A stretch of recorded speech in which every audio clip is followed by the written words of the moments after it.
Willkommen zu Frequent Traveler TV, heute wieder mit einer frisch gepressten Sendung für euch. Heute haben wir Themen vorbereitet aus dem Bereich organisierte Kriminalität, Mafia. Ja, aufpassen, wer viel reist, kann da in die Falle gehen, da solltet ihr aufpassen. Wir haben dann eine Geschichte von der Swiss, die von der Austrian gerettet werden muss. Wir haben die Lufthansa, die von keinem gerettet werden muss, aber sie musste auch zurückfliegen. Und dann haben wir eine Dame, die wegen einer Louis Vuitton-Tasche nicht reisen darf. Ich habe auch eine Geschichte mit meiner privaten Louis. Und Airport-Transfer hatten wir besprochen mit der Mafia. Aber warum tragen so viele Piloten keinen Bart? Warum ist der Bart so verpönt bei Piloten? Das ist eine Geschichte, die Travelbook aufgemacht hat. Das ist, glaube ich, von der Bild-Zeitung oder sowas. Da fragt sich auch, wie bekloppt sind die? Und damit wir noch alle Themen wirklich abgearbeitet haben, ist BER stinkt wie Frittenbude, wenn man ankommt im Terminal 1, glaube ich, war es. Ihr seid jetzt dran, den Kanal zu abonnieren, die Glocke anzumachen, ein Like dazulassen, zu kommentieren und natürlich auch Kanalmitgliedschaft oder aber auch, was ganz wichtig ist, kommt zu einem der Stammtische, die wir demnächst wieder machen werden. Das erste Thema, was wir heute haben, das ist das Thema Lufthansa. Und zwar die Lufthansa hat den Airbus A350 aus München, der nach Tokio gehen sollte, über Kasachstan wieder umdrehen lassen und dann ist er wieder zurück in München gelandet. Die ganze Geschichte hat 8 Stunden gedauert. Wichtig, was man bei dem Thema wissen sollte, ist, warum macht man sowas? Und man kann jetzt natürlich fragen, was war das Problem? Das Problem ist, dass es dort einen Fehler in der Hydraulikanzeige gab. Und warum fliegen die dann nicht von Kasachstan aus weiter nach Tokio oder... Nee, Kasachstan war das Kaspische Meer. Kasachstan war die andere, war die 777 von der Swiss. Ist ja alles weiß mit K, Hauptsache Spanien, ne? Ihr wisst, wie es geht. Aber auf jeden Fall, warum sind sie dann 4 Stunden hin und 4 Stunden zurückgeflogen? Ganz einfach deshalb, weil in München natürlich die Versorgung mit Ersatzteilen für den 350 wesentlich einfacher ist und man auch mit den Leuten wesentlich mehr machen kann. Jetzt sagt man natürlich, die hätten ja über den Kaspischen Meer ja dann auch irgendwohin diverten können, so wie das die Kollegen von der Swiss mit der 777 gemacht haben. Aber das macht man nicht, weil so ein, wie heißt das so schön, Hydrauliksystem ist ja redundant ausgelegt. Das heißt also, dass dieses Problem kann überall passieren, aber kein Grund zur Panik, weil man hat ja ein zweites. Es gibt, glaube ich, 2 hydraulische, ein elektrisches, wenn ich es richtig im Kopf habe, beim 350er, aber ihr könnt mich korrigieren. Und da ist es auf jeden Fall so, dass es keine Gefahr gibt oder keine Gefahr im Verzug ist. Also das heißt, es ist ein technisches Problem und deshalb holt man halt das Flugzeug zurück an eine Basis, wo man die größte Kontrolle hat, aber auch den Leuten die beste Lösung und Alternative geben kann zum Weiterreisen. Also das ist der Grund. Was das andere ist, ist natürlich... Klar, so etwas ist eine Sicherheitslandung oder eine Prio-Landung, wie man das auch sehen will. Und dann kommt dann natürlich auch die Feuerwehr, das große Geschirr wird rausgeholt. Sicher ist sicher. Ihr wisst ja, better safe than sorry. Was man aber an dieser Stelle auch interessanterweise sagen muss, ist, ich verstehe nicht, warum das so in den Medien ausgetreten wird. Und ich habe das auch gemacht, weil ich halt alleine heute wieder in 2 Calls, die ich hatte, von 2 Leuten gefragt habe, warum sind die zurückgeflogen? Das ist ein Non-Event, das passiert in der Aviation, das ist halt leider so. Also insofern ist eigentlich nichts passiert. Wie heißt das so schön? Fahren Sie weiter, hier gibt es nichts zu sehen. So ist das einfach. Wenn man weitergeht mit der Geschichte und der Austrian, die da ist, die hat ja ein Problem gehabt, beziehungsweise die Swiss, um ganz genau zu sein, die hat ein Problem gehabt mit einer Boeing 777. Und zwar, warum hat sie das Problem gehabt? Und zwar, sie hat das Problem deshalb gehabt, weil sie, als sie eine Notlandung machen musste, weil ein Passagier einen medizinischen Notfall hatte, beim Drehen auf der Bahn in Astana, und jetzt sind wir in Astana, aufs Gras gekommen ist. Ihr seht das an den Bildern. Ist auch zur Sicherheit und zum hübsch gucken, was da passiert. Das war der Flug LX 161 am Samstag auf dem Weg von Tokio nach Zürich. Also Tokio war irgendwie für den Lufthansa-Konzern ein Ziel, hatte in sich an diesem Wochenende. Und dann ist man beim Wenden vom Nursultan Nazarbayev, also ich muss nochmal sagen, Sultan Nazarbayev, Flughafen halt auf den Gras abgekommen und da muss man halt das Ganze kontrollieren und das ist halt wirklich so, dass man dann natürlich einen Check machen muss. Und wie bekommt man die Passagiere dann am besten wieder nach Zürich oder an ihr Ziel, an ihre Enddestination? Und das war natürlich auch ein Riesenproblem. Die Swiss hat gesagt, wir haben im Moment kein Flugzeug. Was sieht denn bei der Lufthansa Group danach aus, was kann? Die Swiss hat gesagt, hey, Austrian, wie sieht es bei dir aus? Austrian hat gesagt, 777-200 können wir dir anbieten. Da sagst du natürlich, wenn du in der 777 von der Swiss gesessen hast, hurra, weil wenn du in der First Class warst, sagst du richtig, hurra. Genau, Austrian hat keine First Class. Aber auch hier ist es natürlich besser, in der Business Class zu sitzen und nach Hause zu kommen, als da dann irgendwo in Kasachstan im Busch zu sitzen und zu warten, dass man nach Hause kommt. Deshalb glaube ich, werden die Leute das verschmerzen. Ich kann euch auch die Frage nicht beantworten, ob es dafür 300 Hornzirkel-Punkte gegeben hat und dann nochmal 200, weil man ja dann von Kasachstan aus weitergeflogen ist nach Wien, war ja eine andere Zielführung. Bin ich mal gespannt, was da passiert, aber da ist man dann halt auf den Trichter gekommen, dass man die Passagiere nicht nach Zürich bringt, sondern nach Wien, weil man von Wien aus dann wieder auf das gesamte Lufthansa-Netz verteilt werden konnte. Und der Flieger hat dann auch noch dafür gesorgt, dass eine Verbindung am nächsten Tag, glaube ich, war das.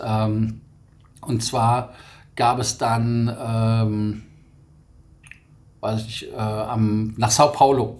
Der Flug wurde dann etwas später gemacht. Die Maschine ist dann natürlich auch wieder im Flugbetrieb, also da war nichts Großartiges passiert, aber auch hier wieder better safe than sorry.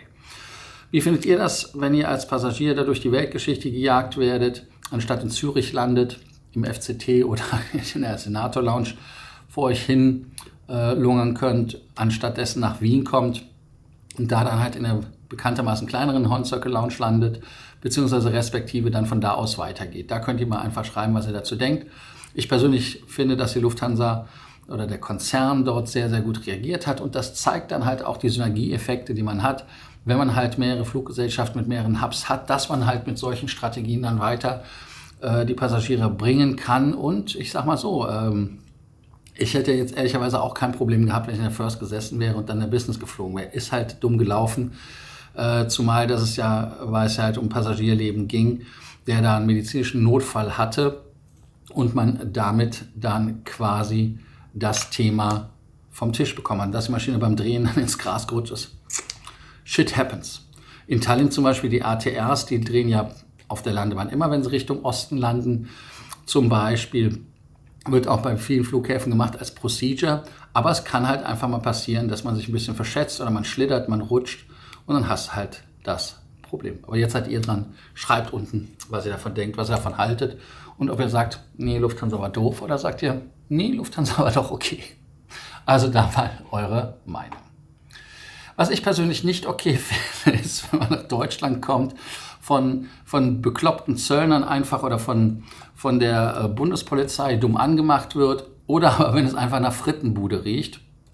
Und das ist wohl am BER im Terminal 1 der Fall. Frittenmief stinkender Empfang, das ist die Zeitungsheadline, die es da gibt. Und wenn man die Sicherheitszone verlässt, stellt einem dicke Luft entgegen im Fastfood-Mief am BER. Es stinkt zum Himmel dort. Ist mir nicht aufgefallen, muss ich dir ehrlicherweise sagen. Ihr könnt ja mal schreiben, ob euch das aufgefallen ist, dass ihr da in Berlin den Stinkemann bekommen habt. Interessant ist halt auch, dass Niklas 31 aus Barcelona gesagt hat, der zum Junggesellenabschied nach Berlin geflogen ist. Ich weiß gar nicht, Barcelona ist doch viel geiler. Warum fliege ich von Barcelona aus nach Berlin? Von Berlin nach Barcelona, das verstehe ich. Wir sind zum ersten Mal in Berlin, sagt er, und der erste Eindruck, ihr habt ganz schön schlechte Luft.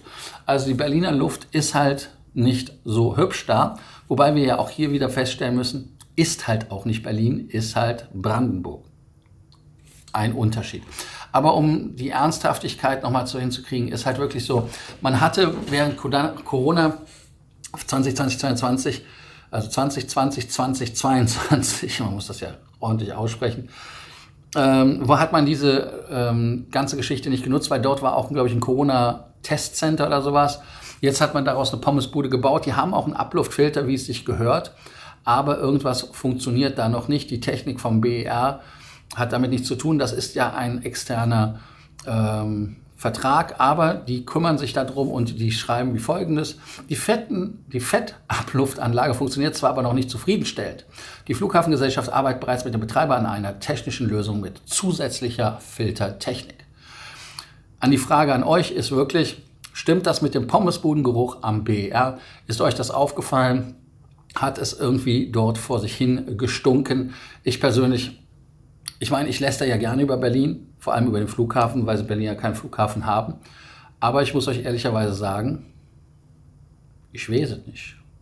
Ihr könnt ja unten schreiben, ob es stimmt oder nicht. Das ist übrigens die erste Frage des Tages. Am BER mit dem Pommesbudengeruch, ist das wirklich so? Eine wichtige Frage am Heiligen Sonntag.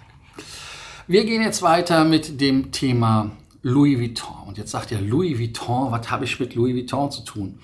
Ja, eigentlich gar nichts. Es ist halt wieder nur ein Beispiel für eine Passagierin, die mit einer Louis Vuitton-Tasche unterwegs war. Und sie war auf einem Flug von irgendwo nach irgendwo, das war irgendwie in China. Und sie meinte, dass sie ihre 3.000 teure Handtasche halt nicht von ihrem Sitz wegtut, oben in die Bin oder unter den Sitz. Und sie wollte von der chinesischen Stadt Chongqing, wo wollte sie denn hin? Kam in der Stadt Chongqing, also sie schreiben nicht, wo es hingeht. Auf jeden Fall ist es so, dass die Dame dort in dem Louis Vuitton Shop war, hat sich dort die Tasche gekauft für 3.000. Einmal steht da sogar irgendwie 7.000. Weiß ich jetzt gar nicht. Und man muss natürlich sagen, dass das keine Kleinstadt ist, 12 Millionen Einwohner. Und die Flugbegleiter haben der Dame Bescheid gesagt, Tasche muss weg für Takeoff und so weiter. Sie hat gesagt, non-compliant, hat einfach am Telefon weitergemacht, hat gesagt, ihr könnt mich mal. Aber der Kapitän ist dann wieder zurück zum Gate, hat die Dame ausgeladen und das Thema war dann erledigt. Ist die Louis Vuitton-Tasche quasi mit der Dame da geblieben. Und was mich an dieser Geschichte irritiert ist, warum saß sie in der Economy Class? Deshalb die zweite Frage des Tages: Warum fliegt man mit einer Louis Vuitton in der Economy Class? Verstehe ich nicht. Ich für mich persönlich, ich habe auch mehrere Louis Vuitton-Taschen, einfach weil ich sie hübsch finde, nicht in dem braunen Canvas, sondern in dem grauen, oder ich habe ich das auch hier irgendwo? Ja, hier. Habe auch so kleine Accessoires vom Louis. Aber ich hatte einmal das Thema in Abu Dhabi, ich kam da an und in Abu Dhabi geht ja alles durch die Kontrolle, also alles durch den Scanner. Und das Band war schon angejuckelt und eklig und da wollte ich halt meine neue Tasche nicht drauf tun. Und da habe ich nach einer Hülle gefragt, also nach so einer Box, wie man sie vom Flughafen kennt. Ja, ich weiß, die sind auch nicht sauberer, aber man hat ja zumindest das Gefühl, dass man da dann so zumindest halb gewonnen hat. Lange Rede, keinen Sinn. Ich die Tasche dann nicht da draufgelegt. Der Kollege meinte, ich würde Stress machen. Habe ich gesagt, ja, mache ich Stress und soll mal seinen Vorgesetzten holen. Habe ich ihm ganz klar erklärt, wo der Hammer hängt, dass mir keiner die Tasche bezahlt, wenn die kaputt geht, bla bla bla. Ende vom Lied war, ich habe die Tasche einfach umgehängt, bin gegangen und habe gesagt, leck mich. Also das ordentliche englische Wort fuck you und bin dann gegangen, ist nichts passiert. Also so kann es auch gehen. Das war meine Louis Vuitton-Tasche, deshalb Geschichte. Deshalb kann ich so ein bisschen nachvollziehen, dass die Dame die Tasche nicht von sich geben lassen wollte, als sie neu war. Aber auf der anderen Seite im Flugzeug oben in die Binnen rein oder vor die Füße, hey, das ist halt ein Gebrauchsgegenstand, muss man der Ehrlichkeit halber sagen. Wobei ich die Tasche, meine Tasche, das war eine, wie hieß die nochmal? Overnight, glaube ich, hieß die. Oder heißt die. Im Tigerleder. Die ist auf jeden Fall, weil das Band, das war klebrig. Also es ging mir um das Klebrige. Also ich hatte keinen Bock, dass dieses Klebrige, wenn das normal, also das war das Thema. Aber am Flughafen unten drunter, wenn es unterm Sitz halt normal einfach nur staubig und so weiter ist, geschenkt. Ansonsten würde ich die oben reintun. Auch hier halt die Frage, warum Louis Vuitton und warum Economy Class fliegen. Das macht keinen Sinn. Ich gucke auf die Uhr, ich habe gleich Happy Hour, ich habe gleich Loungezugang. Deshalb geht es nämlich im nächsten Thema weiter.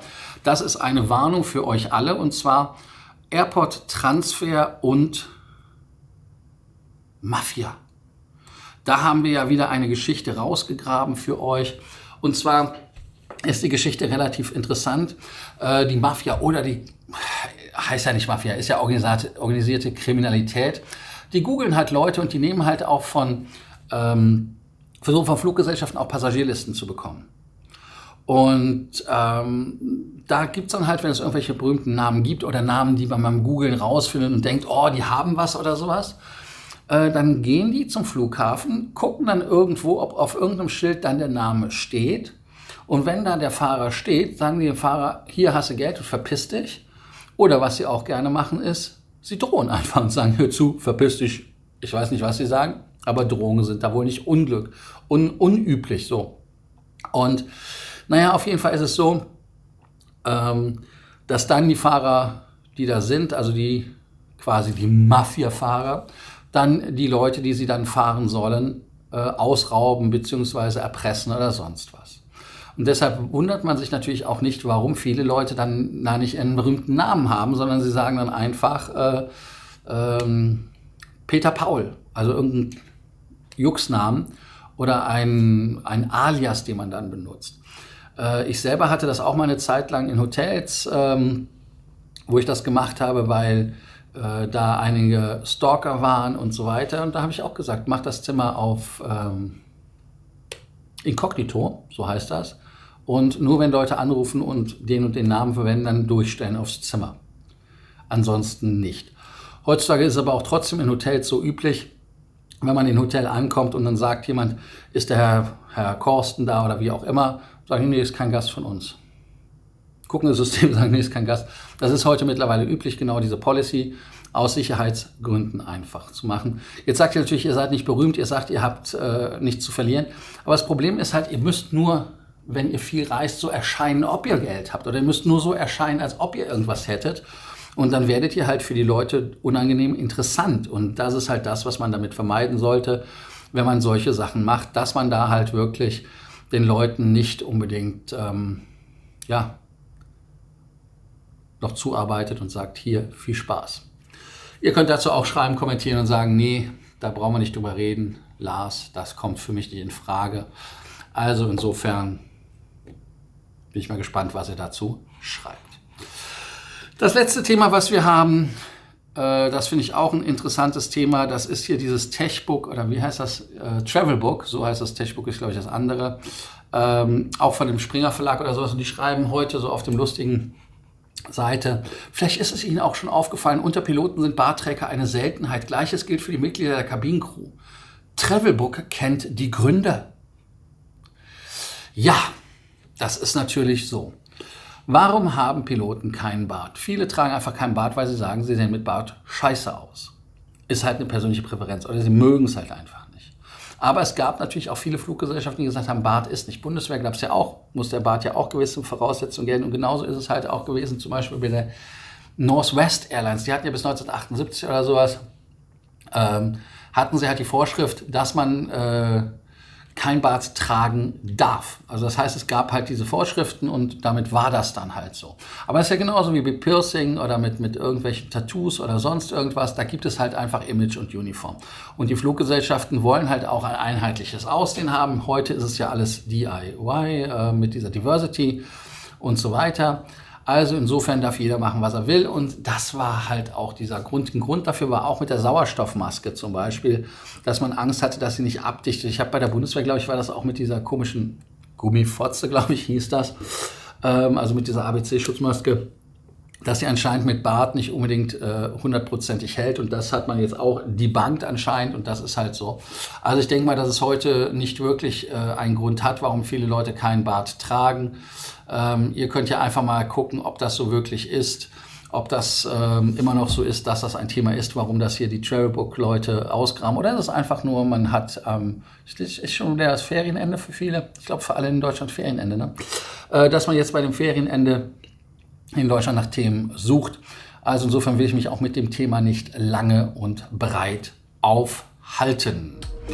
Wir können nur festhalten, dass man natürlich die Frage des Tages beantwortet und die Fragen des Tages nochmal in Zusammenfassung.